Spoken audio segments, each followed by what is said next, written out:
Hello, everyone, and welcome to another installment of the Bulldog Business Show. Thank you so much for joining us as we are sharing all the exciting things that are happening in the College of Business. Of course, you can stay up to date with us on social media also. You can check us out on Instagram, Facebook, LinkedIn, and on X. We want to welcome in our podcast listeners. Thank you for joining us as well. So, coming up, one of the top ranked security scholars in the world is right here in the College of Business at Mississippi State University. We're going to have a conversation with him coming up just ahead. First, though, we want to begin with your business bites, as we always do. It is a new year, and the Dean Suite in McCool Hall has a brand new look. Our makeover, I'm happy to report, is complete.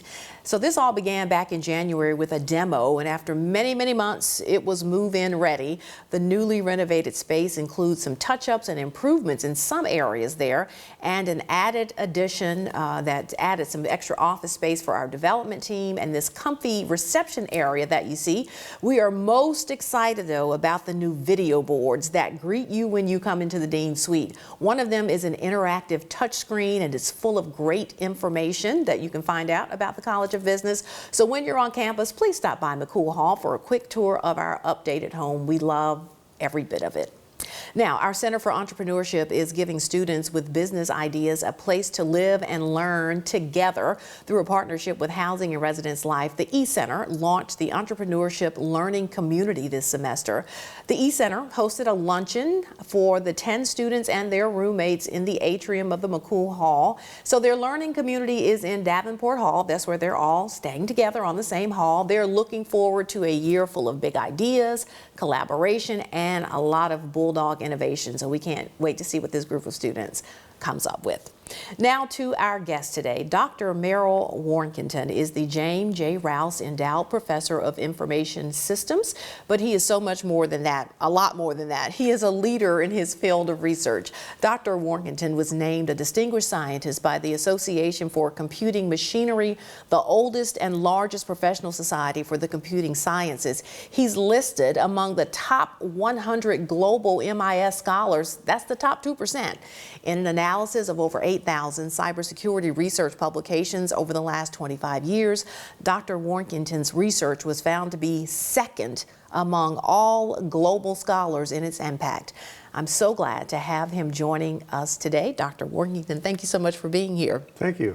You have lots of accolades and lots of distinguished designations. Really, we could spend the first 5 minutes talking about that, and congratulations on all of it. But we want to talk about the why of all of that, so thanks for being here. If you will begin, just sort of start us off talking about your research in information systems. Sure, thank you for having me here. The research that my colleagues and my doctoral students and I work on primarily is at the center of cybersecurity and privacy when it comes to securing our information. So computer science research often focuses on the technical side of things, such as firewalls and technologies like intrusion detection systems, which are more algorithm oriented. We get at the human element of it. And you know, you've heard this all the time, that the weakest link for the organization is the human. In fact, many of the breaches that we read about all the time happen because some employee gets a phone call from a hacker and they convince them that you've got to get the password now. And so I often consult with companies that want to strengthen that barrier, and you've seen it in our own cybersecurity training at Mississippi State, where we now have much more detailed training in our annual program, which used to be, I think, every 3 years too, in really how to understand and have our shields up and really be aware of all the different ways that people can take advantage of people in these social engineering and phishing and spear phishing attacks. It's really become quite sophisticated, and I'm sure everyone in your audience has gotten these texts saying you owe a toll pass that you didn't pay, or you know, all the other. This is the dean calling you. Can you send some money and so forth? And you really just need to be really careful. So the thing about, you hear professionals tell us all the time that we need to be careful, and don't click on links and don't open attachments, but the scammers have gotten really clever, and they can send you emails that look like Amazon or that look like, your internet company. How do you spot these things? I mean, is there such thing as being too careful? I think we start with the default. If your default is that it's probably a scam and you need to really validate that it's legitimate, maybe by making your own phone call or doing your own, rather than following up on the email, doing your own due diligence, as it were. Remember, Amazon has an O in it. It could be a 0. Your bank might have a 1 or an I in it that's really a 1. They can make those things look really legitimate looking. And of course, they prey on our vulnerabilities. And if you're trusting, and most of us are trusting, you want to help that person out. And then they up the game all the time. You remember, cybersecurity has offense and defense. And on defense, we have to be right every time. Yes. On offense, they only need to find one vulnerability. So next time it's a fake media call, sounds like your grandma, sounds like she lost her wallet and really needs some money, can you wire it right away? Maybe you should ask her, who was so-and-so at your wedding reception, or something that the fake media guy wouldn't know. In fact, I heard one person say recently that every family should have a family password that only they know and no one else knows. Of course, when I thought about that with my wife, I thought, well, there's hundreds of things that only she and I would know. That's right. But the scams are getting tougher and tougher to recognize. You remember all the ransomware attacks, like the one that shut down the pipeline, the Colonial Pipeline. I will tell you, my former employer, we had a situation like that. Someone clicked on an email, and it was a dreadful situation. And so those scammers, and they're not all in the U.S., they're from around the world, and sometimes they work in partnership to really understand our culture and our language. There's a report done on some Eastern European scammers that had a partnership with actually high school kids in America who understood how to exploit those vulnerabilities. So they actually become not just phishing, which goes out to thousands of people and are generic to like everyone who might have a bank account, but what we call spear phishing, where it actually looks like it's coming from your boss or from your sibling or something very, very specific. When employers have their employees go through the training, you mentioned what we do here at Mississippi State. I mean, how sophisticated should it be? We watch a video and it's very detailed and we have to answer questions. Is it something you think that should be an in-person training to really emphasize what we need to know? I think you need to be in person if you're doing something really technical, like how do you encrypt the data on your laptop before you take it home, so you're not exposing the company to risk by having customer files if your laptop's stolen, for example. Things like that probably require a lab kind of training environment. But I think that the kind of training to understand the types of attacks and how to be aware of them and so forth probably doesn't need to be done in person, can be done in groups. Okay. Well, we're going to talk about AI, artificial intelligence, on the other side of the break. It's a lot of people are talking about it. Is it good? Is it bad? Is it here to stay? And we also want to talk about the great work your students are doing as well. So we'll do that on the other side of the break. Stay with us, everyone. We'll be right back.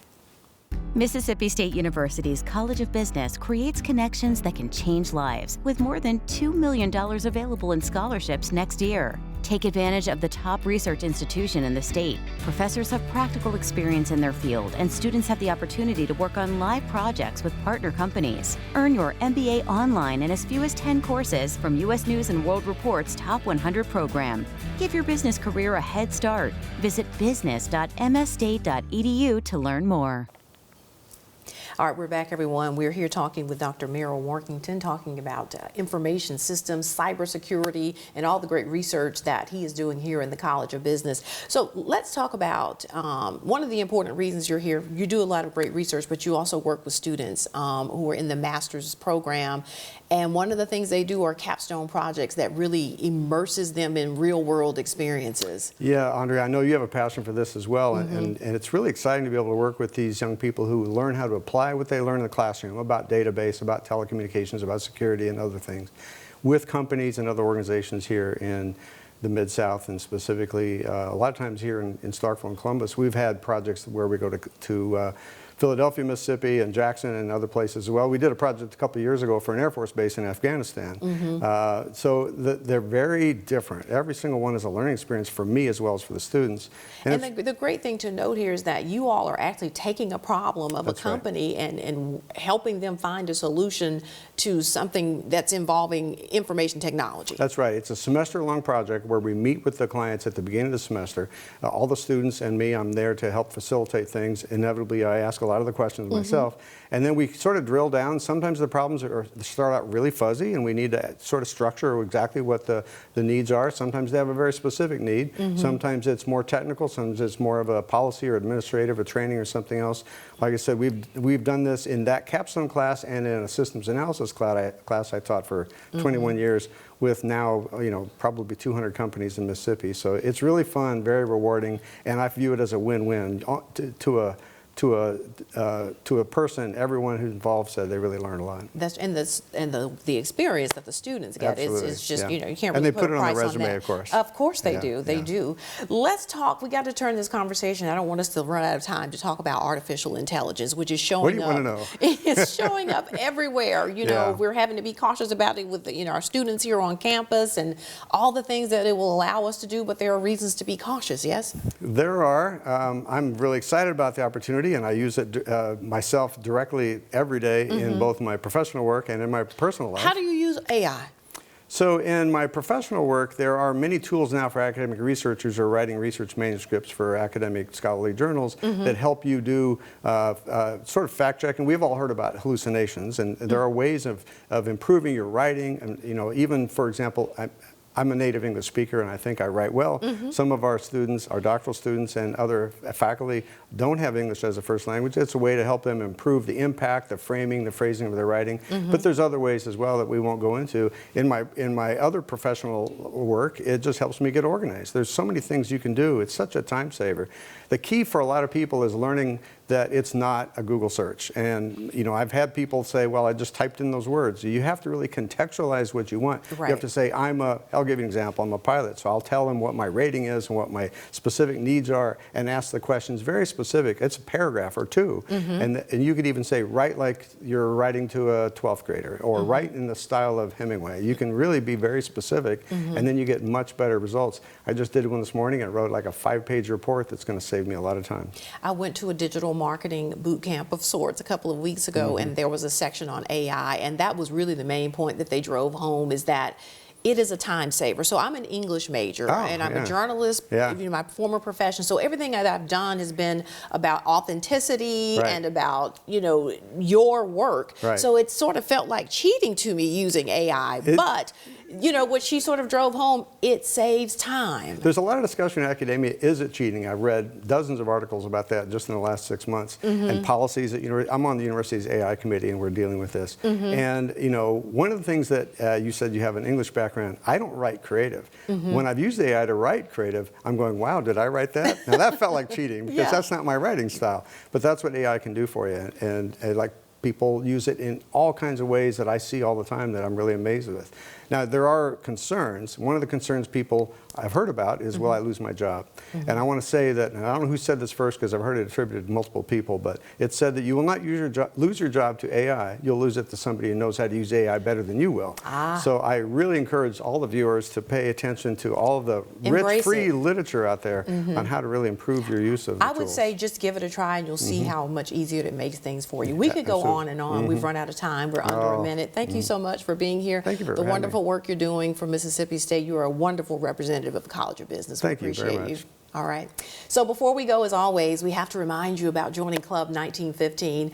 One way, if you are watching us, is you can scan that QR code that's there on your screen. It will take you directly to the site, and you can find out more information about Club 1915. You can also join when you go to that QR code. If you are listening to our podcast, the website is business.msstate.edu/Club 1915. Your membership not only shows your support for the College of Business, but you will also get updates from our dean and get invitations to Club 1915 events that we're hosting in markets across the country. So thank you so much for joining us again. We'll see you next time here on the Bulldog Business Show.